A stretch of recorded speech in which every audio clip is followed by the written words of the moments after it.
Hi, Mike from the Rural Montana family. Look at this beautiful fall day we have. Isn't this gorgeous? It couldn't be any better. It's just perfect today. But we're gonna talk about this today. We had our 2020 Chevy Bolt for just over a year now and drove just a little over 13,000 miles. And so we'll let you know all the good and the bad. Let's dive in.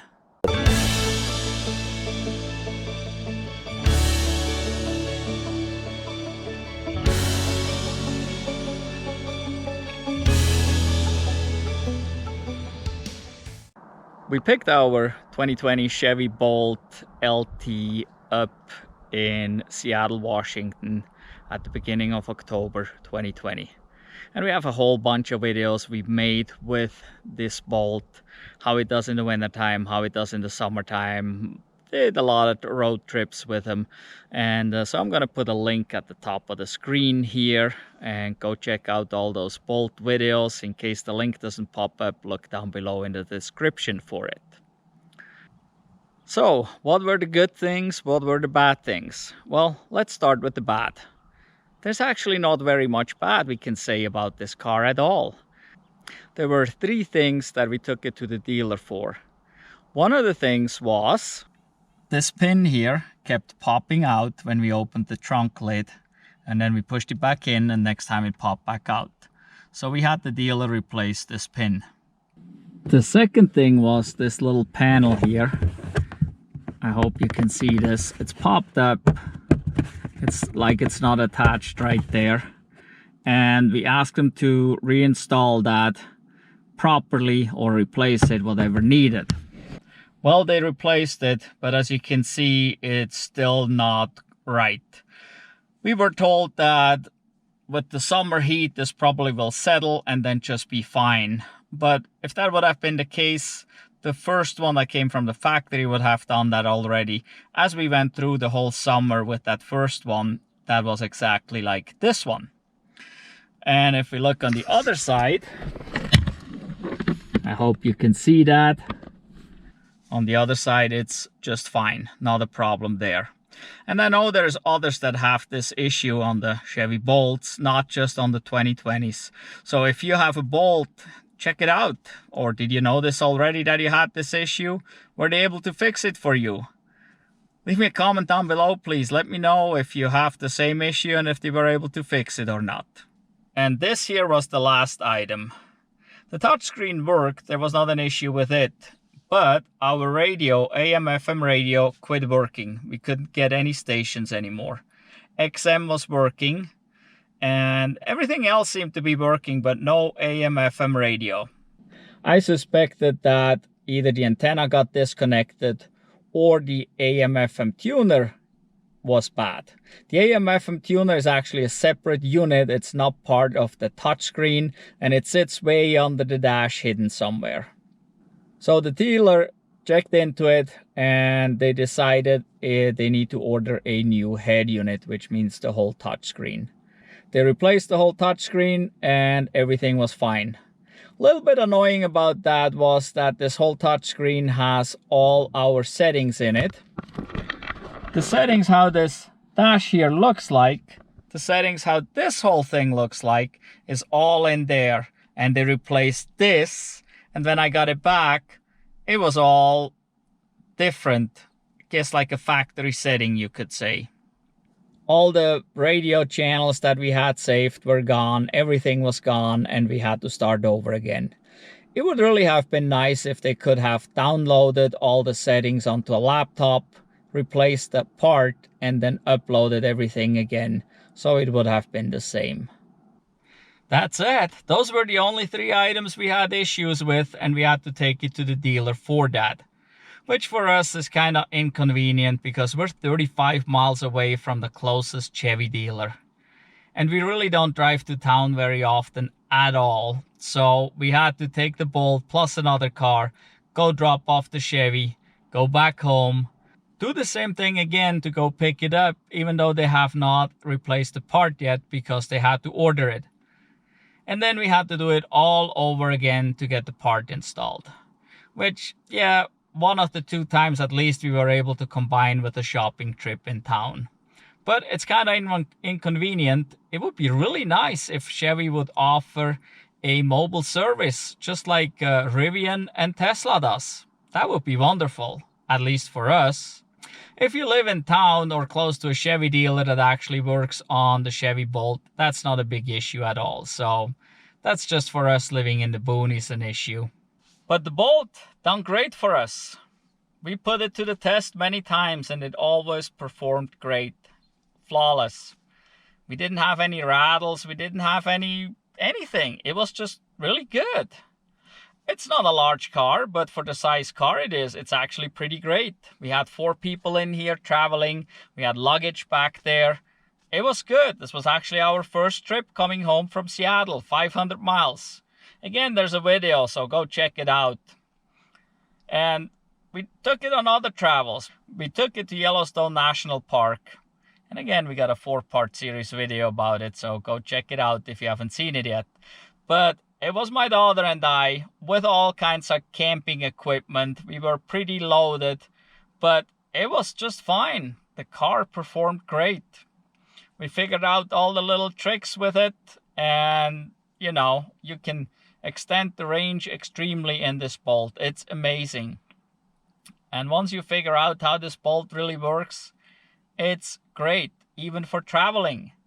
It has a 259-mile range, and a lot of people say that's not enough, but it actually is pretty good. If we can travel with it in Montana, you can pretty much travel anywhere with this. The smaller size of the Bolt comes in really handy if you're in town. I mean, you can easily park it anywhere, no problem whatsoever. You can zip around town. It's perfect. It's got a little oomph to it. It actually goes when you get on the accelerator, and it's really nice. So it makes a good car in town as well, and for traveling. What more do you need? And if you want to know how much room is in this trunk, go check out our video when we went Costco shopping, so you get an idea of how much room there is. You will be amazed. A couple things we found, because we live out in the boonies and we gotta do a couple mile drive on a dirt road, is dust gets everywhere. And I just washed it today, and even after rinsing it, and I tried hard to rinse it, you can see this still came out later. And along here too, and on this side as well. So dust gets in and kind of sticks in there, and then as you drive away from the car wash, it looks like that, which kind of sucks. Another problem we found, same issue with the dust, is dust will build up inside the rim in here, and it will stick there, get moist, get wet, and it will build up to the point where the wheel will be imbalanced and the whole car will start shaking. So every time we go to the car wash, we got to make sure we pay special attention to those rims and wash them out, rinse them really good, get in there with the pressure washer nozzle, making sure all this gets out. This actually happened twice to us. One time after trying to rinse it really good, we still had imbalanced wheels. So this is kind of weird. Comes a little annoying, but I guess we'll learn and we'll live with it. I don't know if it's only these particular rims or if some other Chevy rims do the same. Let me know if you had such an experience. You may have experienced it in the wintertime as snow builds up in there possibly. Let me know down below in the comments. Maintenance costs. What is maintenance? This car didn't require any maintenance so far except windshield washer fluid. That's the only thing we have to put in every so often, like the thing you have to do on any car. And yes, we had to put tires on for the winter. We run 2 sets of tires here in Montana, one for the summer, one for the winter, so we had to buy tires for it. But that's on any car. There is really nothing unusual that we had to purchase or had to do maintenance on this car yet. I would assume probably another year or so we replace the windshield wiper blades and the cabin air cleaners. But other than that, I don't expect anything else other than windshield washer fluid. We do have the CCS DC fast charging option on this Bolt. I believe some of the Bolts didn't come with that and it was an option, so there is probably some of them out there without this. Let me know if you have one without it and how that works for you. For us, for the travels we do, we need this CCS. We travel, I don't want to say quite frequently, but every so often. And we use the Bolt for traveling as well. And without the DC fast charging, it's just not doable. You need a DC fast charging option to travel with this car. Otherwise, you can go 150, 200 miles, and then you gotta sit for 8 to 10 hours. So this car is fully loaded with all the safety features and is just below the Premier version of it. A couple things that are different from the Premier to this is this one doesn't have the roof rails, which I don't like anyway, and it doesn't help with aerodynamics. And unless you plan on carrying lots of stuff on the roof all the time, I don't need them at all. And the interior is different than in the Premier. We have regular cloth seats. I guess the Premier comes with the leather seats. But tell you what, in the wintertime leather seats are cold. In the summertime they can be hot and sticky. So actually these soft cloth seats work just fine. And they've been easy to clean. They don't get easy dirty anyway. It worked pretty good. One of the other differences is I believe the Premier has this area here all the way around lighted. Has some ambient lighting there, which we don't have. No big deal. The other thing we don't have is the rear view mirror that turns into a screen. So we have a regular rear view mirror inside here, while on the Premier you can switch it to a camera view so it becomes a screen. In case you have a bunch of passengers back here you don't want to look at, or you got stuff stacked up so you can't see out the back window. When you're driving forward, I don't necessarily need to see out the back window. And when we're backing up, then we have the backup camera to see out. The Bolt is a really great EV beginner's car. Because it has a decent amount of range, it shows you range right there from a minimum to a maximum and about an expected average. So range anxiety is not really a thing in the Bolt. You can clearly see how far you can go. Also, it's not as futuristic as some of the other EVs. It looks basically just like another Chevy. It's got more or less all the buttons and has a smaller center screen. And not all the controls are on a center screen like in a Tesla, let's say. So this makes it easy to switch from a ICE car to a electric car, because all the controls anyway, the interior is basically all the same. You just have a battery under there, and so you have no noise and no emissions. And what I really like about this too is it has this L right there instead of just the regular drive.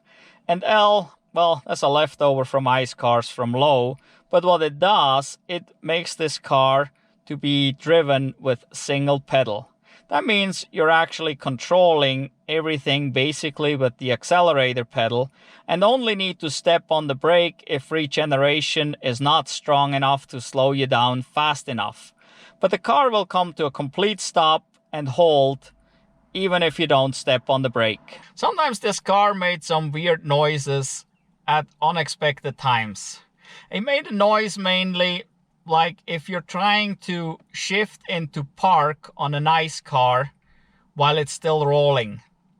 It makes this nasty noise, and sometimes for totally unknown reasons. Not sure what it is. I probably don't want to know. But nothing has failed yet, so we assume it's normal. If you happen to know what that noise is, let me know in the comments down below, please. I'm interested in what this noise is. And it's not just like when I actually shift the car to park. It could be that I park the car and then come back 10 minutes later and I plug it in and it makes that noise. I have no clue what it is, but it doesn't affect any of the functions. Electric cars are known to make noises anyway at all kinds of different times because they need to heat and cool the battery and so on. And since there is no engine running, never ever, you hear every noise that it makes. But overall, it's actually pretty quiet in the cabin, even at 80 miles an hour on the interstate. The speed limit in Montana is 80 miles an hour, and if you want to go the speed limit here, then it becomes pretty thirsty and you won't have much range. But just going slower, 70 will increase your range quite a bit. If you actually stay between 60 and 65, oh my gosh, you get so much range out of this. And if you go see our video series about our Yellowstone trip, you'll see that around about 45 miles an hour, it's amazing the range this car has. Unbelievable. This car does have Android Auto and Apple CarPlay, and it needs it because you need the navigation from your phone and it will display nicely on the center screen. But you have to plug it in to do so, and the plug is kind of odd down in here where you have to plug in. But it works fine. It's not bad at all. You just can't stuff a lot of other stuff in there anymore. But hasn't been an issue for us at all. Air conditioning, heating works fine. Never had an issue with it either. All the functions in here, everything has been functioning. Cruise control's fine. One thing that I'm definitely missing is adaptive cruise control. It doesn't slow down for a car in front of you, so you gotta disengage the cruise control. So we really did not have any real issues. Never got stuck. Can't say anything bad about this car. Other than the MSRP maybe. That's kind of ridiculous for this car. But it's a Chevy, so you don't have to pay MSRP. We actually got it much cheaper. Much cheaper. And we got the color we wanted and we got it equipped the way we wanted. So it was a great deal. For the money, this is the best value in an EV you can find, I think. If you want more high tech, well, maybe the Bolt will not be your thing. If you need a bigger car, maybe the Bolt won't be your thing. But it definitely does the job even for traveling. So the Bolt can do quite a bit, and I think is a great EV, not just for beginners, but the Bolt makes it real easy as a beginner to get over to electric cars. So all this said, we are super happy with the Bolt. If we needed to, we would buy another one. We don't need one more, but I mean, it is just a great car. It comes highly recommended from us. My wife and I, we both like to drive it. We like how zippy it is around town, how easy it is to maneuver, how much room it has, and that you can travel with it as well. It is really a great car. The recall, I don't really care about it. Every car has recalls, and we have a video about that, so go check that out if you want to know our opinion about the recall. But I don't see a problem here. Many cars have recalls. This car has a recall. It will get done and it'll be great actually, because we'll have a brand new battery again and brand new warranty again on the battery. So it'll be pretty cool. So this car is really one of the best EVs available in the United States at this time. It is not as fancy as some others. It doesn't have as much range as some others, but it does most of the things the others do. It looks a little different. Some people don't like the style. I don't mind it. It looks pretty cool, I think. The Chevrolet Bolt EV is definitely a great value and is highly recommended by us. If you need more range, you gotta spend more money. I'm sorry, there's no way around it. Bigger batteries cost more money.